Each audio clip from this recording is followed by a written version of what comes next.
Tales of the New World by S.D. Hudson.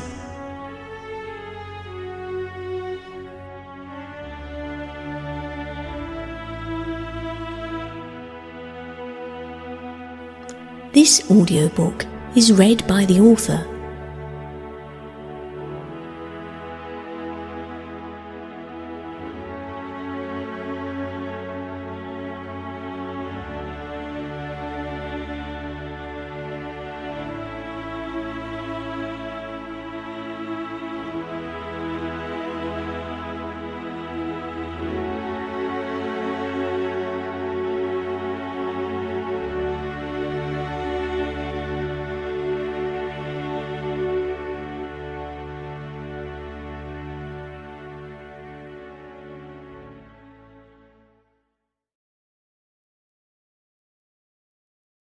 Held to Ransom. Chapter 1. Jeremiah was having a bad morning. The 21st day of the summer setting had begun just like any other.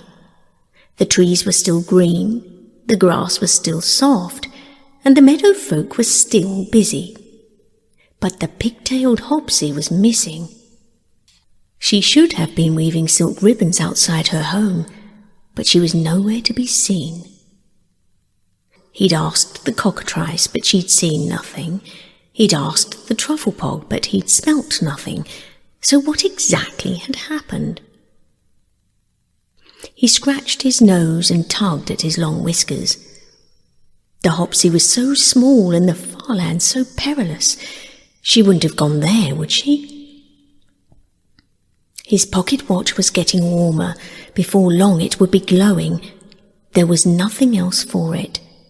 He'd have to ask the golden-haired Sassney. Being the biggest gossip of all, she was bound to have heard something. But to Jeremiah's amazement, the golden-haired Sassney had heard nothing at all. "Oh, Jeremiah," she chuckled. "It's been so long since I clapped eyes on her. I wouldn't recognise her if she fell on me." But Jeremiah was far from convinced. "And that's all you got to say on the matter? I mean, you being neighbours and all." "Well, I can't be watching everything she does. I'm hardly her blooming keeper now, am I?" The Sassney bustled about with the washing, and every one of her thick curls bounced in agreement. "I suppose not," Jeremiah replied. "Only I would usually bear the mind to be thinking otherwise. You had a falling out, I suppose." "That's the last thing we've had. I just haven't had much time lately, what with the summer setting and all. It's all just got a bit on top of me." The Sassney pushed her two front clews across her weather-worn face, and as her china blue eyes met his, Jeremiah was surprised to see they were filled with watery regret. She had spent far too much time gossiping to notice her friend was gone. "You will find her though, won't you?" she pleaded. "She wouldn't leave for anything else but silk, of that I'm certain." "Fear not," Jeremiah soothed. "She'll be back with us by sundown." Relieved, the Sassney gushed, "Oh, Jeremiah, you're a gentleman and a scholar, no doubt, and it won't go unnoticed either, with the wise one." But being a humble fellow, Jeremiah considered this one step too far. "If everything I did was 'cause of that, I'd be doing it for the wrong reasons now, wouldn't I?" He turned to leave, but his frustration was water off a duck's back to the golden-haired Sassney. "Suppose you're right," she replied. "I'll be seeing you later then." "You can depend upon it," Jeremiah answered. He checked his fob watch, then tucked it back into the breast pocket of his leather armour. He must go to the land of spring. There was nothing else for it. Chapter 2. As quickly as he could, Jeremiah headed to the Grand Orb. He knew exactly where he was going, and he wanted to get it over and done with as soon as possible. He hated going to the far lands. Those sandy tunnels always irritated his sensitive skin. But he had no choice. The Hopsy was alone, and she wasn't safe. He entered, pleased to see Daisy waiting for him.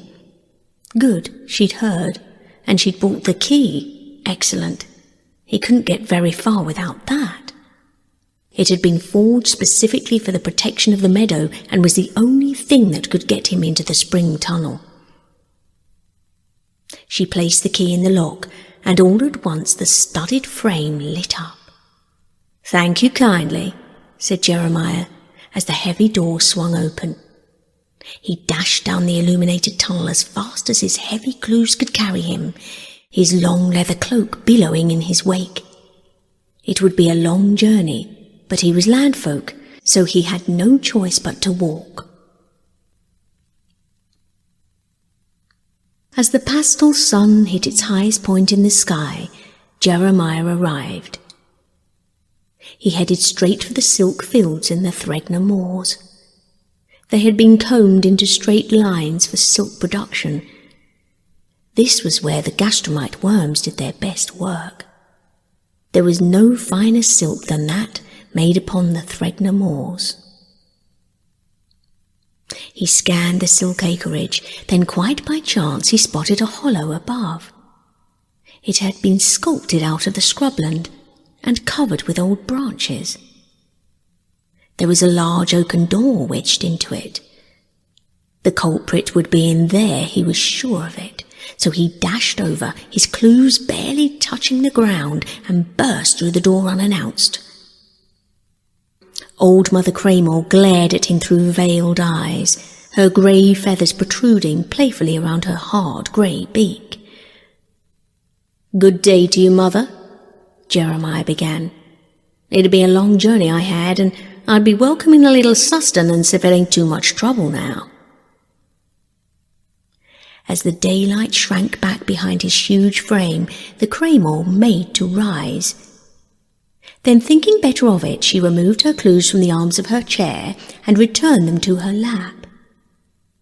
"Tamiel," she screeched, "in you come." The line had been drawn. But this meant nothing to Jeremiah.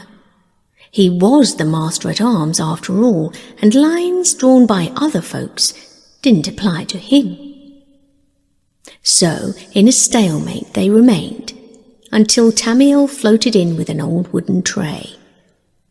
But instead of handing it to Jeremiah, she stopped dead in her tracks. She'd caught him on his best side and was overcome. "You okay?" he soothed in his deep, husky voice. But this was all too much for Tamiel. She dropped the tray and fled, her cheeks stained with embarrassment. Jeremiah picked up the hot sandwich and looked around. The room was comfortably furnished in what we in the old world called a Victorian style, with heavy drapes and thick flocked cushions.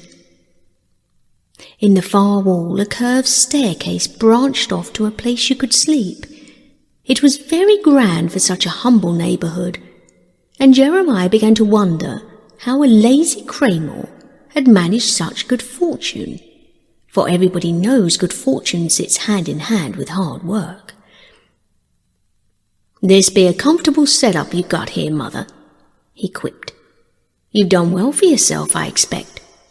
"You'd be expecting right," Mother Craymore replied. She was not in the mood for interrogation, and the presence of a master was making her far less comfortable than she usually was in her high wing-back chair. "Well now, I'm in these parts to find the Hopsy," Jeremiah continued. "We'll be needing her back for nightfall, and I've a feeling you'll be knowing something about this. Am I right?" He lifted his chin to dust the crumbs settling on his waistcoat, and the light from the kitchen caught the sharp tips of his long ivory tusks. But Mother Craymore was much more interested in her roasted truffles and cinnamon wine. "I've heard no such word, Jeremiah, and quite frankly I resent the implication." If this was a test, She was determined to pass. But her thin cloth cap was doing little to disguise the defiance dancing in her eyes. "I see." Jeremiah opened his large black nostrils and inhaled deeply. Then he exhaled, and a pale blue glow infused every strand of his thick brown fur. "I'll be seeing you later, then. Thank you kindly for the sustenance." And to Mother Cramore's complete surprise, he turned on his heel and left, taking any remnants of good humour with him. Chapter 3. "I knew he was bluffing," were the first words out of Tamiel's beak once the coast was clear.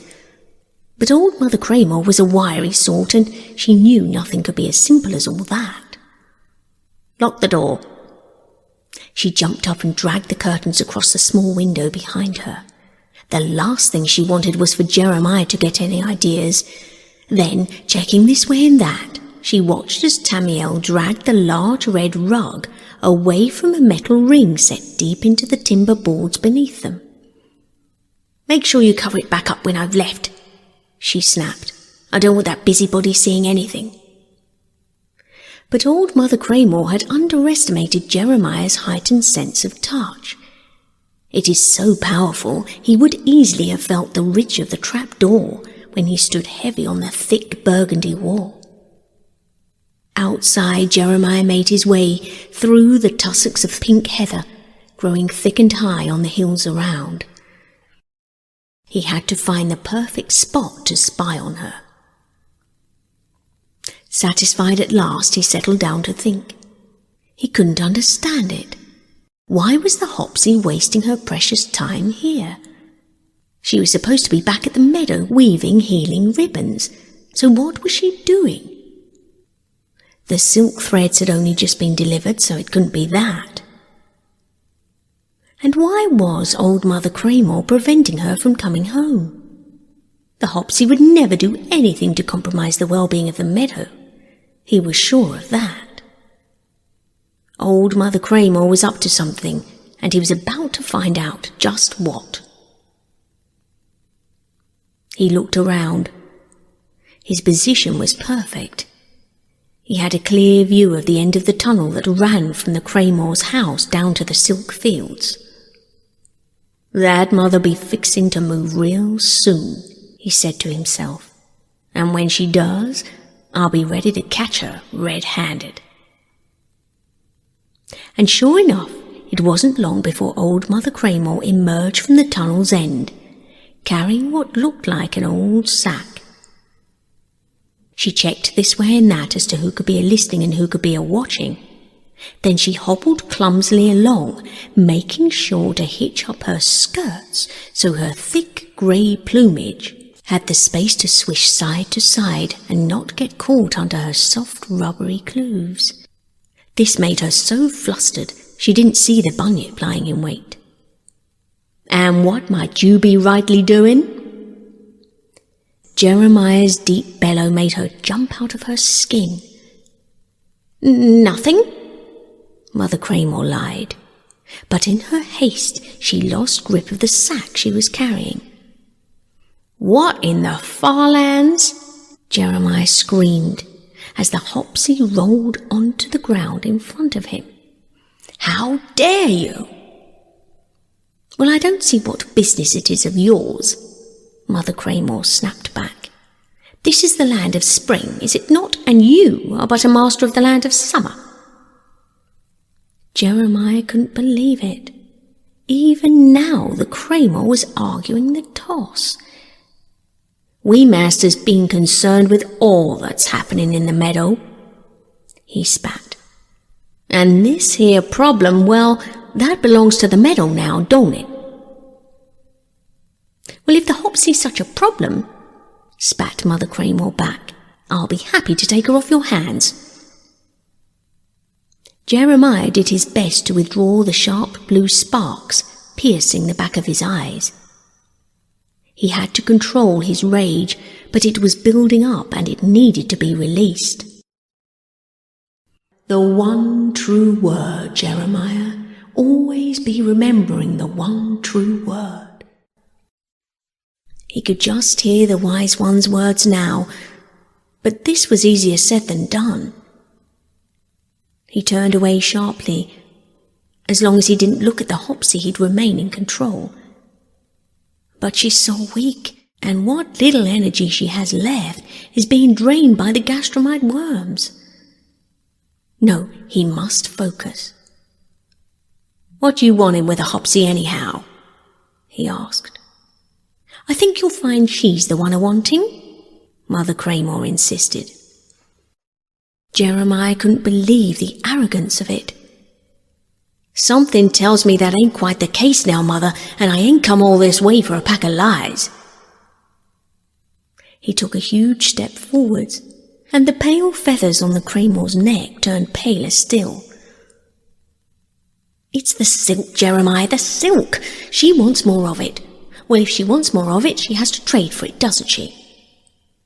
"Trade for it how? With herself? Are you playing?" Lightning sparks shot from the bunyip's claws and his eyes began to glow. Now, insisted Mother Craymore. "It's not like that." "Then you just tell me what it is like," Jeremiah hissed. "The Hopsy's small, she's vulnerable, and you are taking advantage." "Well, she agreed and we have a deal," said the Craymore. "Agreed what?" "To donate her energy. She needs more silk, and the gastromite worms are happy to provide it. While she sleeps, her energy will help them work. Then she can have as much silk as she wants, and weave her precious ribbons to her heart's content." "Donate? No, this ain't no donation," Jeremiah insisted. "The Hopsy's been hoodwinked good and proper. You've made her do this more than once.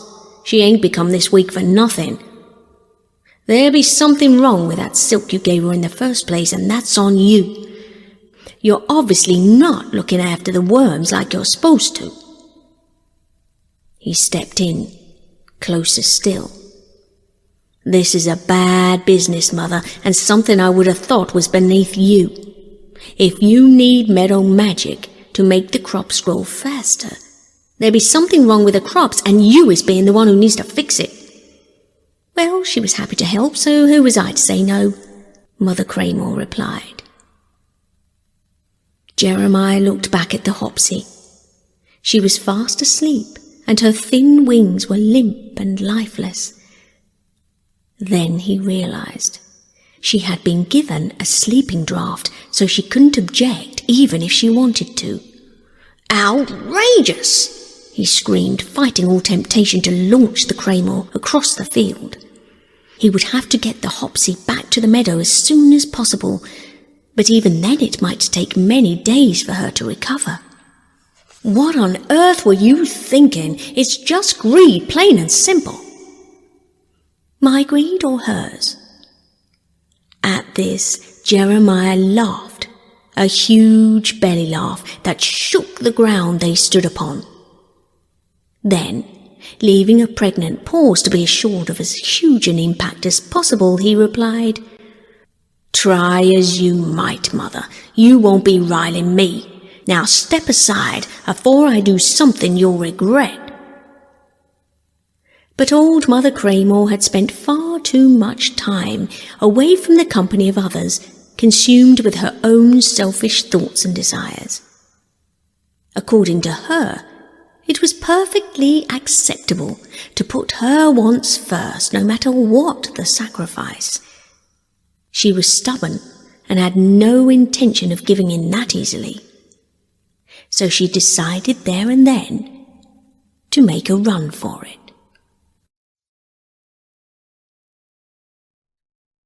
Chapter 4. Usually Jeremiah would have found this very amusing. After all, Craymores aren't built for speed. Not being able to fly more than a metre or so means they end up in a heap with far fewer feathers than they started off with. But Jeremiah was beyond joking around.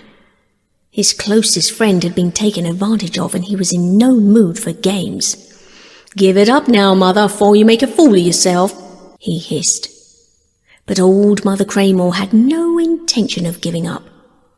Being as lazy as she was, she didn't understand the training Jeremiah had gone through.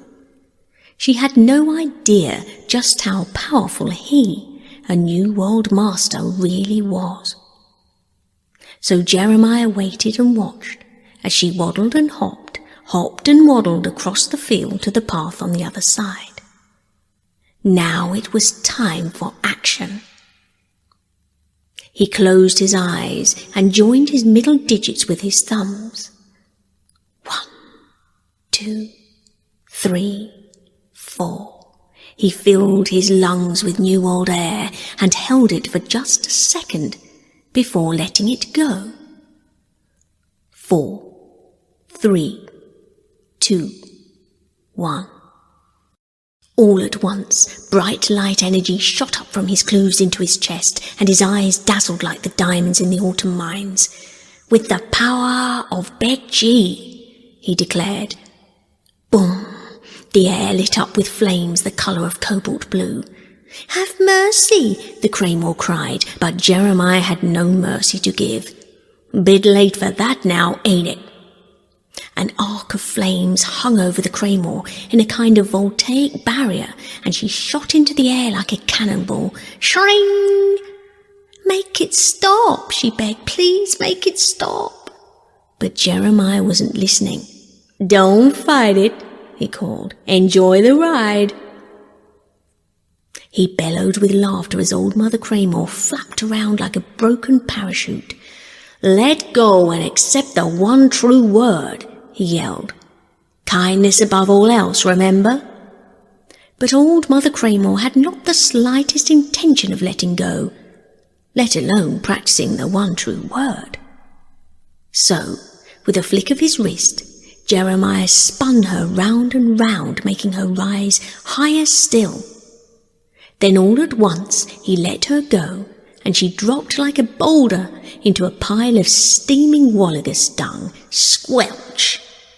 "Ah!" she screamed in disgust, her fat legs shaking, her long neck shuddering like the tremors in the great beyond. "Tastes good, don't it?" Jeremiah beamed. He shot across the field to where she lay, and Mother Craymore buried her head into her wings so she could spit out the thick brown clumps of muck without him seeing. She was trying her best not to be sick. She didn't want to give Jeremiah the satisfaction. "There'll be no escaping what's right," Jeremiah insisted. "Justice is now served." Every field was drenched in his bright light energy, and as the gastromite worms darted backwards and forwards, their cocoons burst open with the finest silk fibres they had ever produced. Jeremiah dashed back to where the frail Hopsy lay. "It'll be okay now. Don't you be worrying none. We're going home now. You're safe with me, little one," he said, as he lifted her slight frame from the soil. The Hopsy opened her eyes at the sound of his voice. "It's you," she whispered. Her voice was as soft as her white pigtails, which lay like fine silk ribbons upon his sensitive arms. And as the splashes of pink in her pale eyes lit up Jeremiah's troubled face, he felt the grip around his chest ease a little. "Yeah, it's me. You can always count on me." Each letter was coloured with expectation, each word with intentions unspoken. For what business did a meadow master have with such thoughts? Watching them through the gap in her feathers, old Mother Craymore now understood. The well-being of the meadow wasn't Jeremiah's only driving force that day. And so, in the days to come, the rotten silk was replaced by fresh silk threads, and the gastromite worms were cared for as they should have been in the first place. The Hopsy, meanwhile, was told to rest. The healing ribbons wouldn't be the same, of course. No one could weave healing ribbons like the Hopsy. But Jeremiah had left strict instructions, and no one wanted to question Jeremiah. As for old Mother Craymore, she learned a valuable lesson that day. If a job is to be done, it is to be done well, especially if it is for the meadow. For when all is said and done, the meadow keeps the whole of the New World healthy, and nothing is more important than the health of the world we live in. Now is it?